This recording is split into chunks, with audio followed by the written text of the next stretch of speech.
It's locked.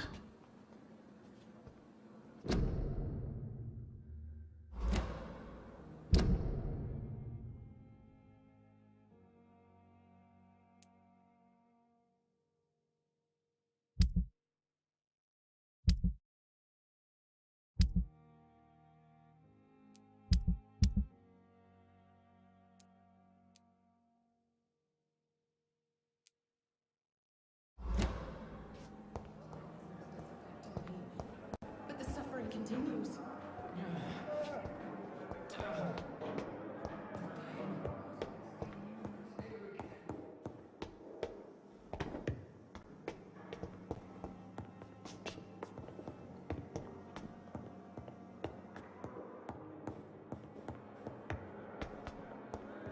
Disgust on every street corner. I wish I could be sitting here.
Balls of Mars. Fortifiers. As popular as they are ineffective. But they do contain iron tartrate, and that might prove itself useful.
Come now, we can handle this.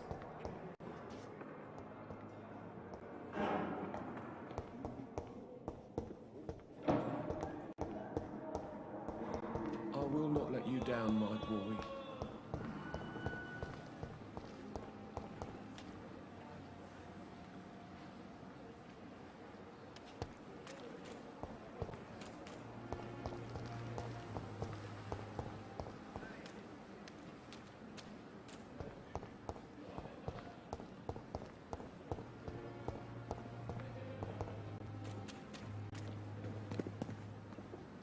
I am sure that during your lifetimes, you have all seen things that no one could believe.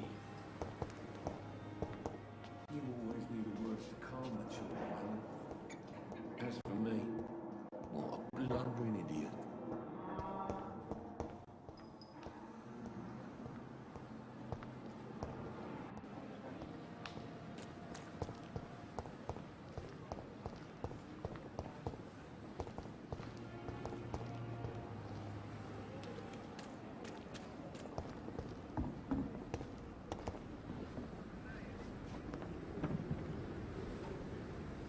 Good evening, Nurse Brannigan. Good evening, Doctor.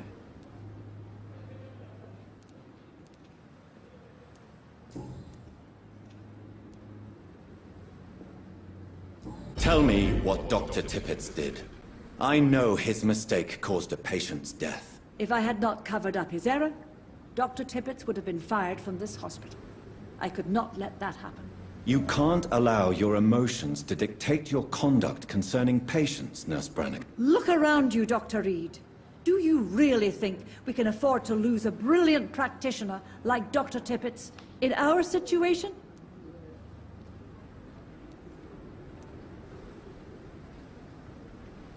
Perhaps you did it with the best intentions, Nurse Brannigan, but you took a great risk.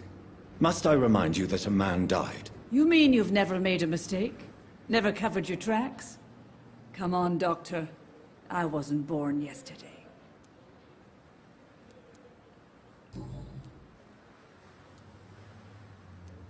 Goodbye, nurse.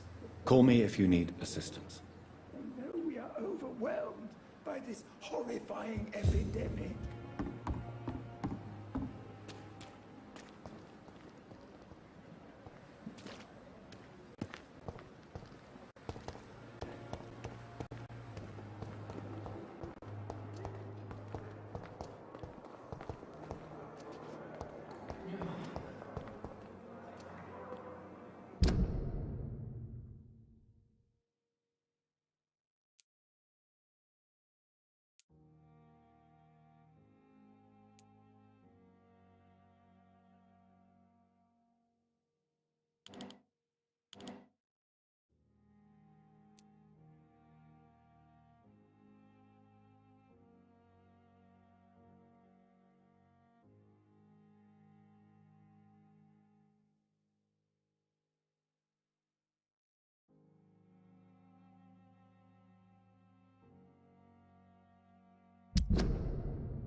Good evening, Dr. Reed. Such a pleasure to see you again. Goodbye, Mr. Chidana. It never ceases to amaze me how you, the dead, seem peaceful and lost at the same time.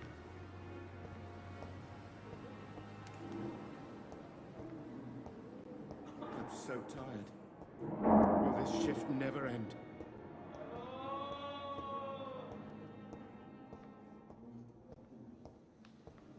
My sweet girl.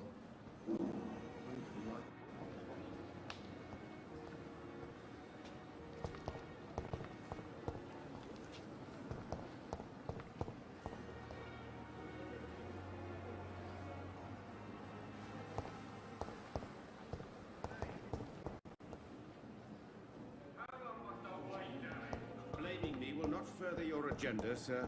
How long's it going to take to fix me properly? A month? A year?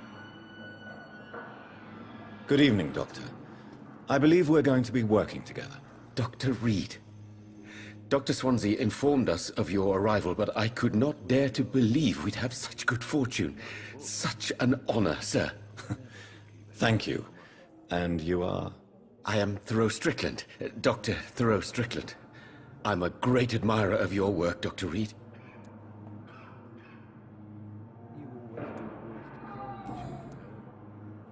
As for me, what a blundering idiot.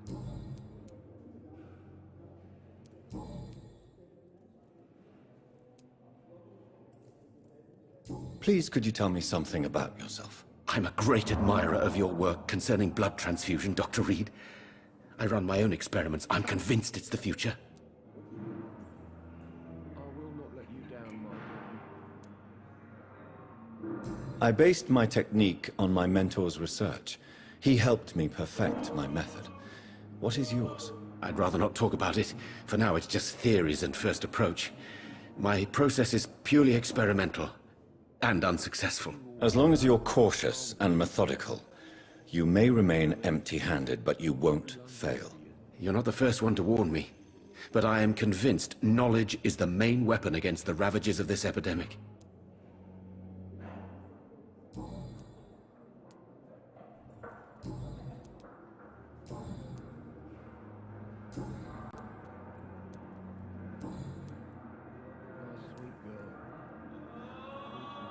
Tell me more about your willingness to experiment with new medical techniques. Harvey Fiddick is a patient suffering from a severe injury that could cripple him if not treated correctly. I'm convinced your blood transfusion technique could help him. What is it you really want? To save him, or to prove your point? Fair question. I want nothing but to save my patient, Dr. Reed. Especially since I know Mr. Fiddick's story. Tell me Mr. Fiddick's story. Our first diagnosis was compromised because Mr. Fiddick lied to us about the real origin of his injury. He first claimed it was an accident. But why would he hide such crucial information from us? Because he is a proud father, ashamed of putting his children at risk because of his own negligence.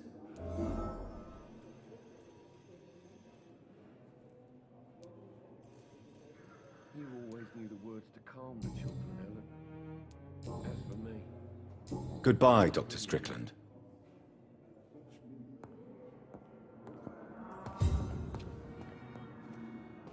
Yes, Doctor?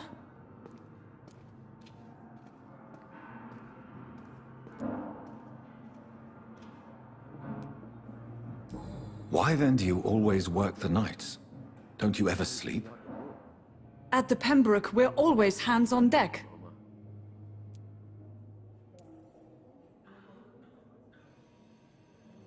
Lack of sleep and the medical profession always ends in disaster. I've witnessed many a colleague succumb to stimulants to fight exhaustion. Drugs were as deadly as bullets in the trenches.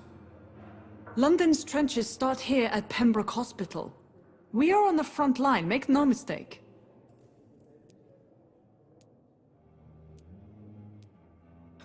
Your dedication to the Pembroke does you credit, Nurse Crane, but when do you sleep? We staff get our sleep when we can, Doctor. Nursing is a vocation, not the labor of a journeyman.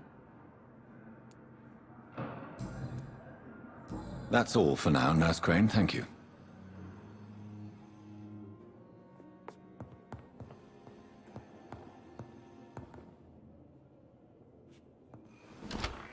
Good evening, sir. I will not let you down, my boy.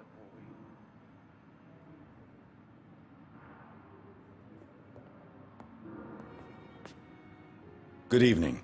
I'm Dr. Reed. Can I help at all? No, Really? Why are you here, then? I don't want to talk. My throat hurts too much. I suppose that this pain is the reason you're here. Is someone taking care of you? Yes. And no. Could you at least tell me your name, sir? Mortimer. Mortimer Goswick.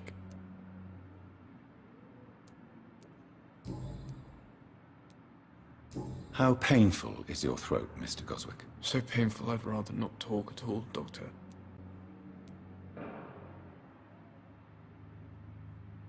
I'm sure you realize a doctor and his patient have to communicate, sir. Would it help if I gave you some paper and a pen? Not really. I see. Then maybe it's not just your throat that hurts, Mr. Goswick. Perhaps your sore throat is just the consequence of something more hurtful. Yes, maybe. But I don't want to talk or even write about it now. I have to go now, sir. But don't hesitate to contact me if you need any help. I'm all right. Don't waste your time with me. Good evening, madam. Can I help you? It's my son who needs you, sir. I'm Dr. Jonathan Reed. How can I help your son? I'm Beatrice Goswick, mother of Mortimer Goswick. Could you check on him, please, Dr. Reed? I've heard much of your talents as a physician.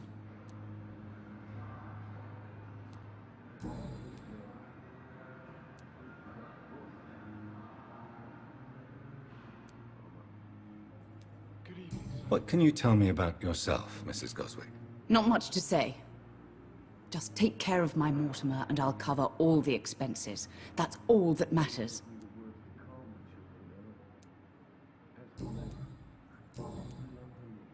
Goodbye, Mrs. Goswick. Good evening, Mr. Goswick. How are you? I'm okay.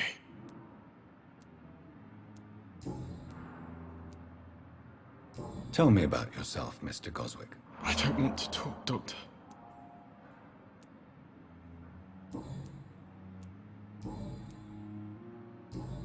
I have to go now, sir. But don't hesitate to contact me if you need any help. I'm all right. Don't waste your time with me. I will not let you down, my boy.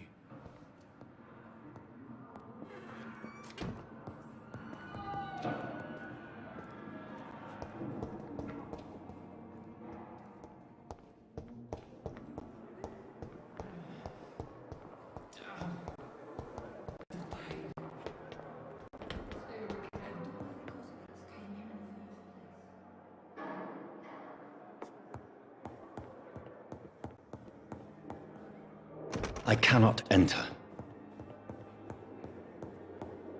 Not now!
Good evening, Miss Howcroft.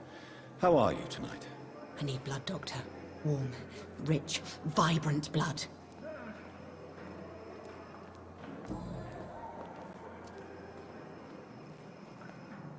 Who are you really, Miss Howcroft? I mean, apart from being a vampire. Is that not enough for you, puny mortal? What do you require?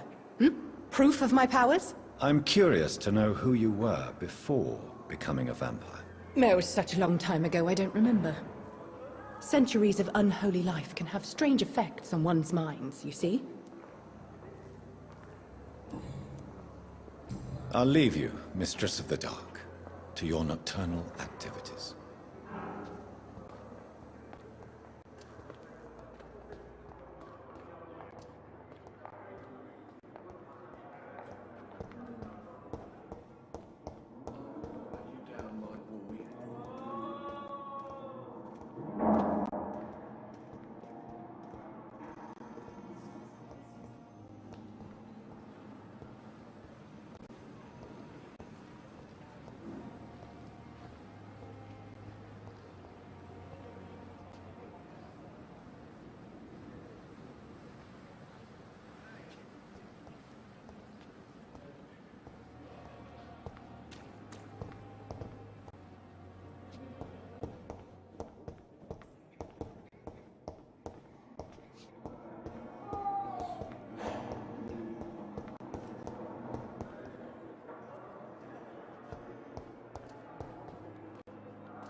Good evening, Nurse Hawkins. Good evening, Dr. Reed.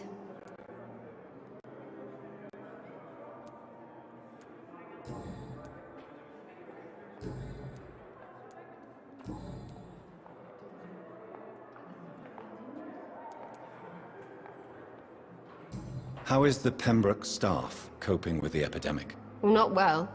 Milton, the ambulance driver, is even more grumpy than usual, especially concerning doctors.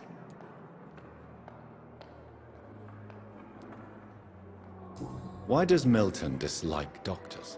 I don't know. Just ask him. But be warned, Milton is not the chatty type. Why is Milton grumpy on a daily basis? Is it just an act? Milton's not the kind of man who's bothered about a bad reputation, whether he deserved it or not.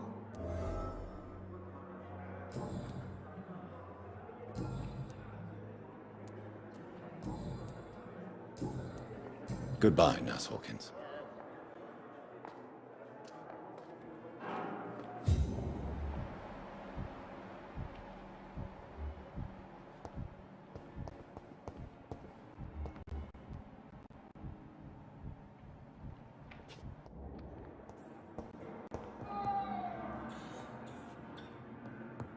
So many deaths. And still more coming. Finally, you've returned, Doctor. Did you find anything of value? Yes, nurse. You've worked your first miracle, Doctor. Now, this patient here needs immediate treatment. Duty calls. When the storm has passed, I'll show you how to mix the remedy yourself with the same basic ingredients. Many thanks, Doctor. When you've finished, you ought to report to Dr. Swansea in his office. He's been looking for you. Seemed pressing. Blundering idiot. I'm alright. Don't waste your time with me.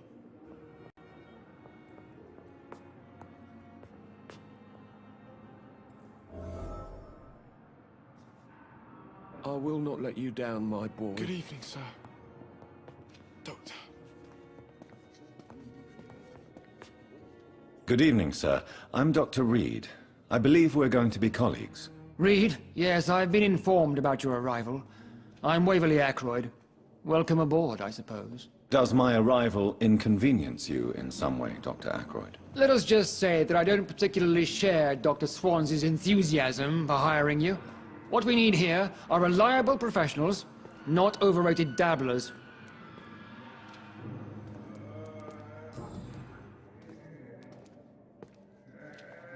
Tell me, Waverly, what do you think of Dr. Strickland's enthusiasm for his experimental research? Strickland is playing with his patients' lives for pride and glory.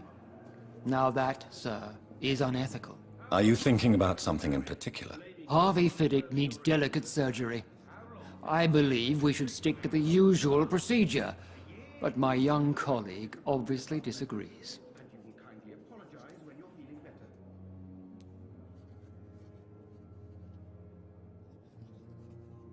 Why do you wish to lead this surgery? I strongly believe that Mr. Fiddick should not be butchered to test an unproven procedure.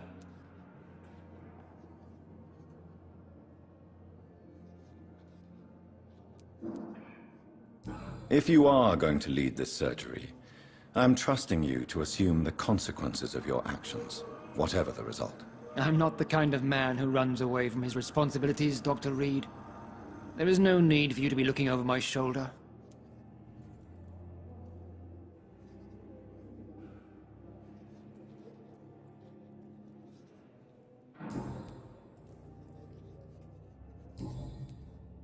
Thank you for your time. We'll talk later.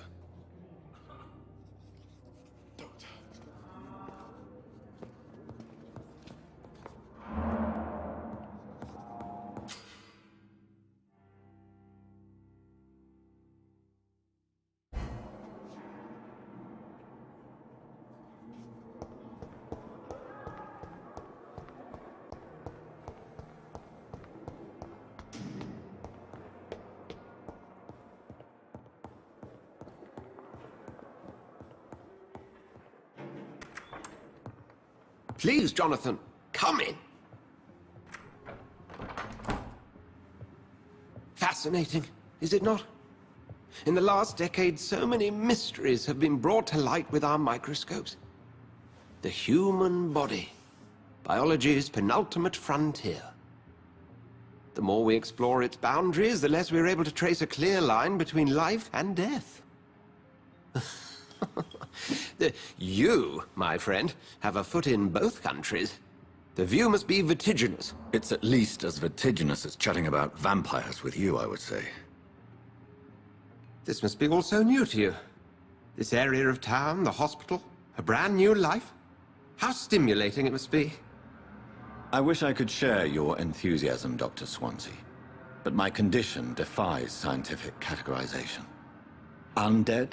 Unalive? Immortality defies logic. I cannot express my thrill at this serendipitous turn of events. The world's most eminent specialist in blood transfusions, a vampire. One might say a gift from heaven.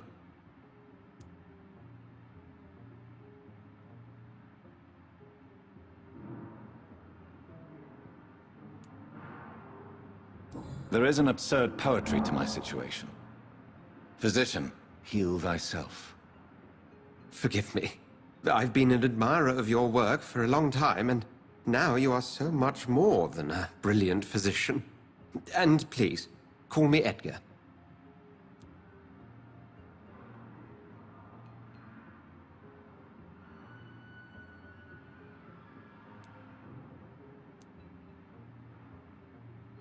I'm not some doe-eyed student, Edgar. I understand we both have something to gain from this relationship. Very well. I have a task for you, Jonathan. Something that will require all your newfound skills. Please, go on. The Pembroke only survives through the generosity of our benefactors. Unfortunately, our main donor has found herself in a bit of a bind. Now, if you could help her out... A spokesman or politician is what you need. That's not my calling. And until I come to understand what has happened to me, I require discretion. Discretion is in order, Jonathan.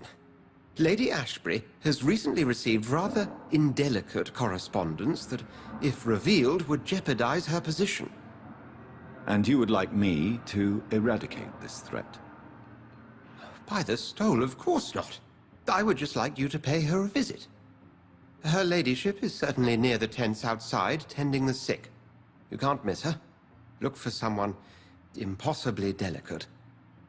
Accepted. I'll see what kind of trouble Lady Ashbury is in.